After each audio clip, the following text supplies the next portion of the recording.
Hey everyone, welcome back for episode 5 of my quarantine diet series. My name is Stephanie, this is my dog Holly, and thanks for joining me for a recap on week 5. If you're just tuning in for the first time, this is a series that I started 5 weeks ago. I decided that I was going to start dieting for fat loss for the summer during quarantine or the stay at home, stay safe orders, everything we just went through over the past 3 months, which truly has had its own individual challenges and things that, have definitely been obstacles that I've had to work through. And I thought it would be really interesting to share with you guys what that has been like, and kind of also just give you an insight on generally how I interact with my own clients as well. So week 5 was a little bit different for me in terms of how the process proceeded. I was traveling last week. I decided I was going to go and spend the week with my family and my friends in Connecticut. And I had, a few decisions that I needed to make in terms of how I was going to approach staying on track and not completely ruining my diet and my progress while I was traveling. So if you watched episode 4, I was talking to you guys about how I had identified a few biofeedback markers towards the end of the week that kind of indicated to me that I was ready for a diet break or a refeed. And these are some things that I also will ask my clients questions about. So every week when they check in with me, they have to complete a feedback form that has explorative questions that will help me kind of understand on a deeper level what's really going on. And so it's much more than just, looking at scale weight and comparing photos, week over week, and, me spitting out a new macro ratio or making, nutritional recommendations for an individual.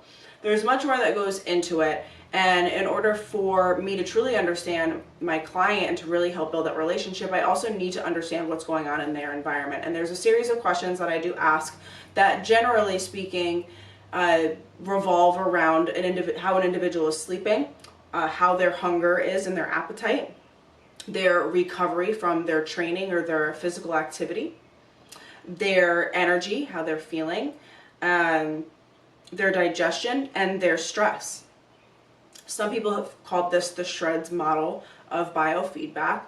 This is just a way that I can kind of extract the information that I need from my clients to truly understand why or why not something may or may not be working.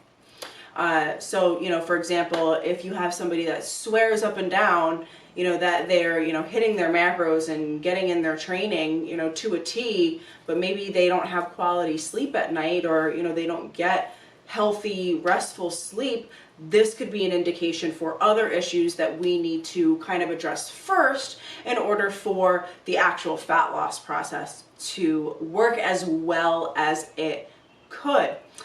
So it definitely is a little bit more of an explorative approach to coaching, and I think that it's imperative to the client-coach relationship and whether or not what we do actually works. It's much more than just, hey, like, good job, you hit your macros. I mean, that's very robotic. So of course I'm also observing these same factors within myself as well. And I don't formally check out my fill out my check-in form. These are just kind of things that I keep mentally. I also do keep notes in my phone or my tablet, which are connected, to kind of make sure that I'm marking certain things that may be of concern. And so towards the end of week 4, I was about mid to tail end of my period. I started feeling a drop in energy. I was not sleeping well. I was not feeling that when I woke up for my alarm that I was gung-ho to get out of bed like I usually am. And I was also not really sleeping through the night as well. And my stress was through the roof. I mean, you can even ask my friend. Like, I almost didn't want to travel because I was so stressed out about going and which is ridiculous because retrospectively looking back on last week, I needed it so bad. I needed to be around people so bad, like people that I love and who love me. I mean, like, I couldn't even tell you the last time that I got a hug from somebody. So it was really important that I go, but I was so stressed out about it, and I couldn't really understand why. I mean, there's some reasons why, but like, it wasn't enough to just say like, hey, I'm not coming. So I kind of started observing these changes happen, and it occurred to me that perhaps it was time for me to implement either a diet break or a refeed. And I'll explain to you what that is here in a minute, and why that we can use them strategically to help kind of continue the fat loss process along. So these are techniques that I typically use with my own people, and truth be told, I have yet to experiment a diet break on myself. So let's back up really quick. I want to kind of talk to you guys about metabolic adaptation and what the biomarkers, I keep calling them biomarkers, what the biofeedback that I was experiencing with the lack of sleep and elevated stress possibly meant, and why how I handled last week was the best thing that I could have done for my diet at the time. So when we're dieting, and I'm sure that you guys have probably experienced this in your own time as well, you notice that eventually your progress slows down and it may even plateau. Even if you are, feeling like you're 100% on point with everything, eventually your progress will slow down. This is what is called negative metabolic adaptation, and it's your body's natural survival mechanism to stop you from losing fat. It doesn't want you to do that because you're signaling to your body that there is basically a reduction in energy, is signaling to your body that there is a famine and that food is scarce, and your body fat is your body's energy source to help you survive. It will break down the fat in order to provide your body with energy when you cannot get that energy through food.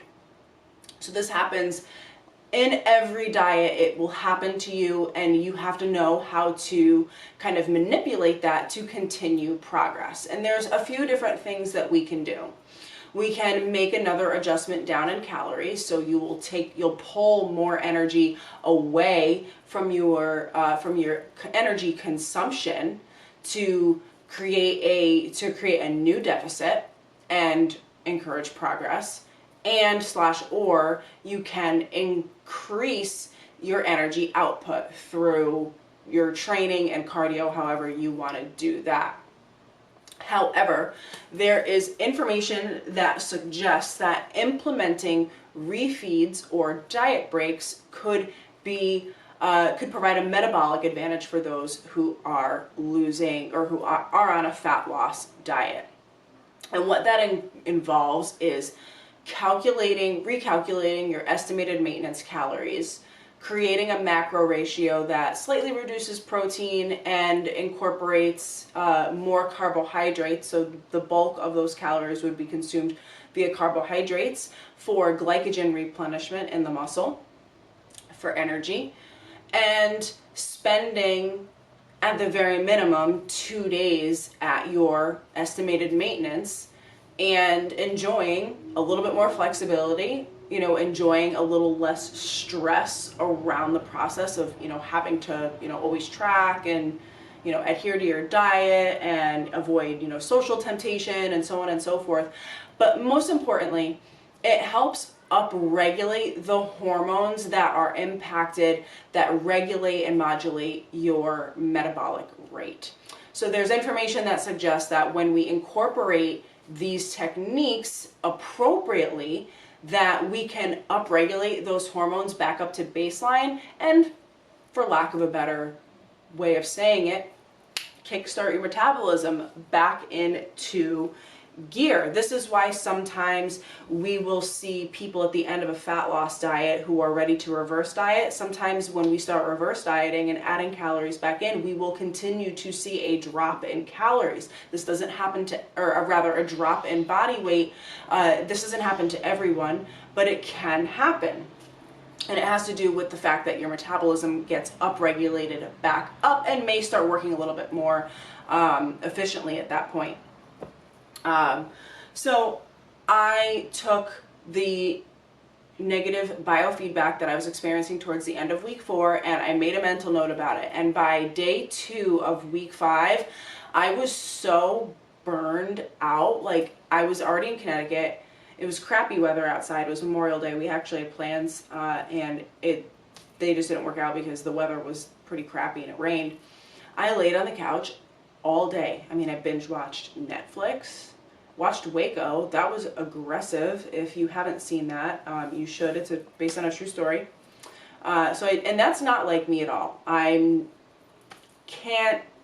I think the last time that I spent all day playing video games and doing nothing was because I had like a crazy anxiety and felt depressed. And I knew that that wasn't the case. I was just exhausted. I mean, I could have used this time to do homework. I usually look at these times as, okay, it's a crappy day out. Like, what else am I going to do? I might as well get work done so that I can go and enjoy my time, later on. And realistically, that would have been an ideal day to do everything instead of, having to split it up throughout the rest of the week with, when I was spending time with my family. But ultimately, it was very clear to me that I was ready for a diet break. So I was really excited to finally experiment with this myself and see how I reacted to it. Although I will be completely transparent here, how I went about doing it is not how I would recommend a client who is on contest prep. So contest prep dieting versus the kind of dieting that I'm doing are two completely different things. When we are on contest prep, we need to take advantage of every day that we have to progress towards being stage ready. When you're dieting like myself, there's a little bit less pressure on a deadline. We have to be strategic in contest prep, and we have to take advantage of every opportunity that we have. So how I went about doing it was a little unconventional, but it worked. And it could work for other people too, as long as you allow yourself to kind of slow down for a second and make educated decisions on how you should proceed on your day-to-day in situations like this. So let me explain. I made sure that I brought all of my food. I made a list of food that I wanted to eat. So I listed my breakfast, my lunch, and my dinner meals, and all the foods that I was going to use to compose those meals. And I made sure that I brought all of that food with me, so that when I was home, I had the opportunity to create or to make my own food so that I can control that.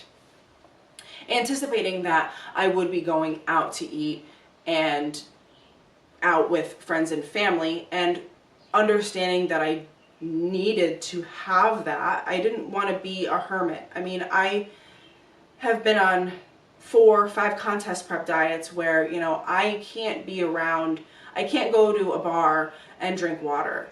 I can't. I love partaking. I love sharing food. I love having great drinks or a glass of wine with friends, and I love socializing in that kind of environment. So it's very challenging for me to abstain from that. So when I'm on contest prep, I literally turn into a hermit and I do not engage. But I did not want this week to be like that, especially after the past 3 months. I wanted to take advantage of my time there, and I knew that I had to be strategic in how I did it. I ended up estimating my maintenance calories between 2,100 and 2,400. Very loose, wide range. And I knew that throughout the week I needed to stay within that range.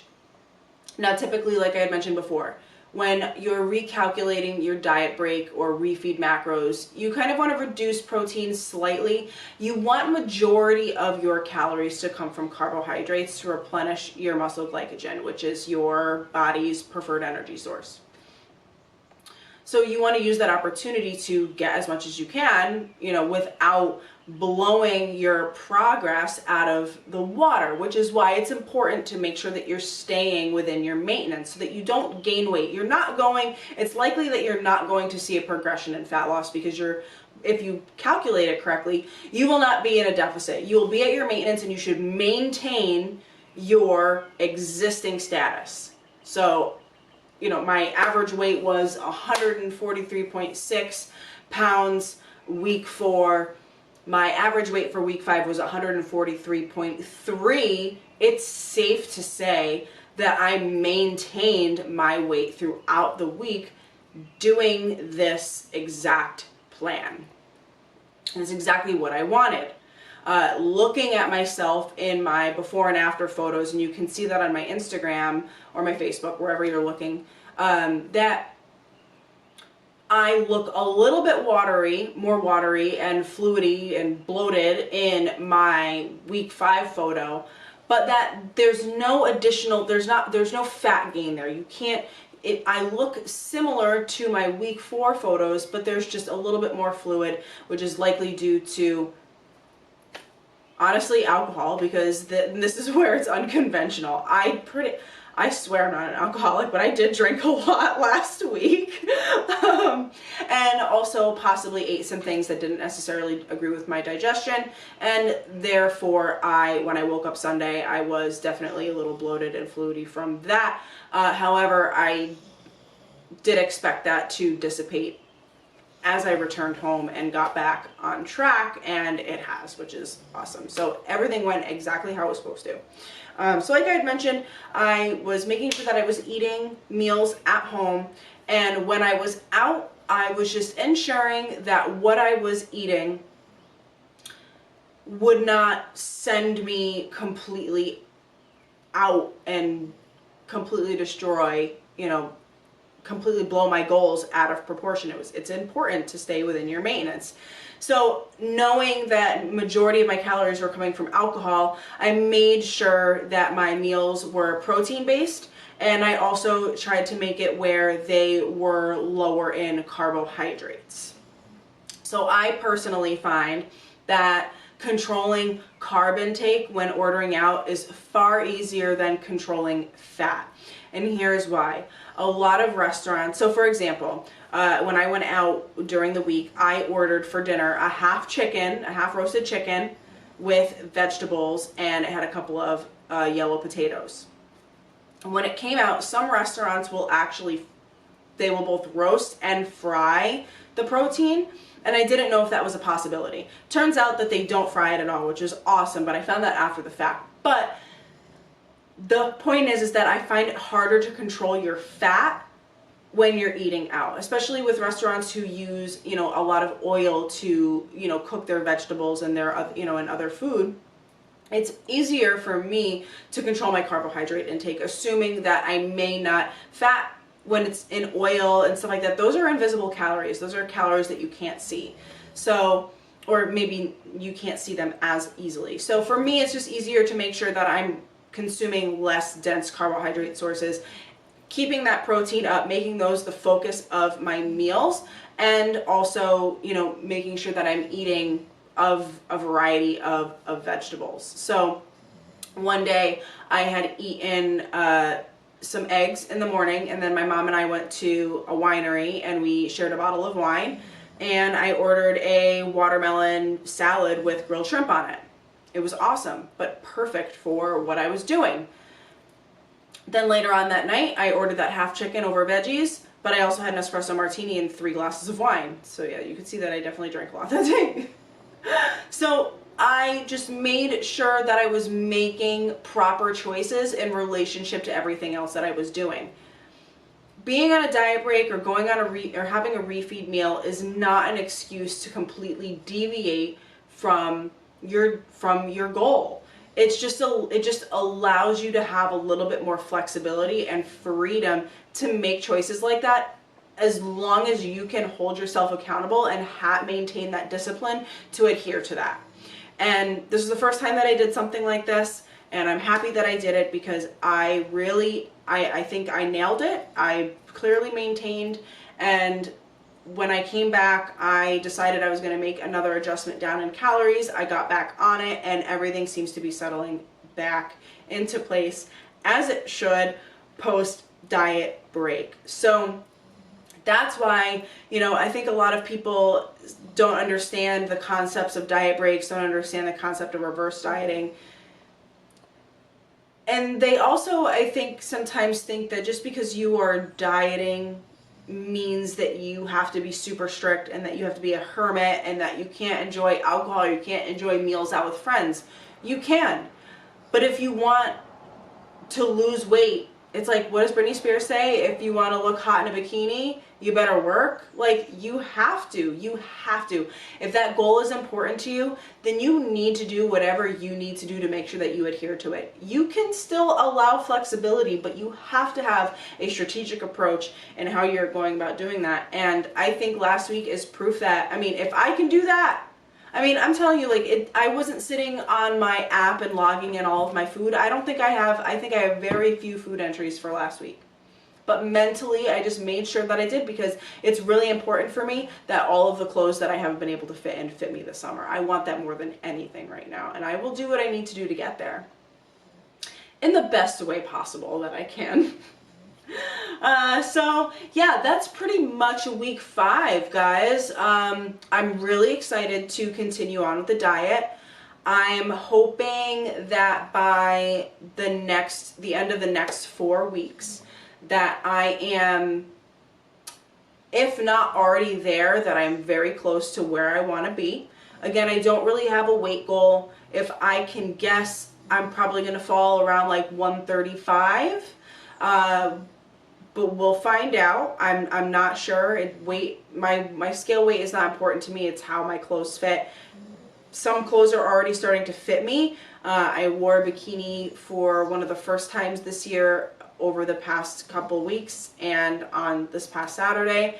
And although I wasn't perfectly comfortable, I was much more comfortable than I would have been had I not done this at all, 5 weeks ago. So definitely heading in the right direction. I am excited to get this wrapped up so that I don't have to be as strict with myself as I have been over the past 4 weeks. I'm also going back to work in the next couple of weeks, and I'm a little nervous about how that will work. Things at work can be very tempting for me to just reach and grab, so I'm hoping that I can maintain the mental discipline that I've had over the past 5 weeks and continue that through so that I can see things through to the end of this diet. I know it will require me to prep a final meal while I am at work, and I'm assuming that our hours are going to be a little bit reduced. I'm not 100% sure, but I guess it's probably pretty likely that it will, considering we have restrictions that we have to adhere by. So it may not be as challenging as it would have been had I tried to do this over the winter, when I'm working until 1 o'clock in the morning and, whatever you're over it. And so, yeah, just some things that I'm looking forward to and anticipating. But guys, thank you so much for joining me today. I hope that you learned something and that you enjoyed this video. If you did, please make sure that you like it and subscribe to my channel. Comment below if you have any questions or anything like that. I'd love to hear from you guys, and I will catch you next week for week 6. Thank you guys so much. Take care.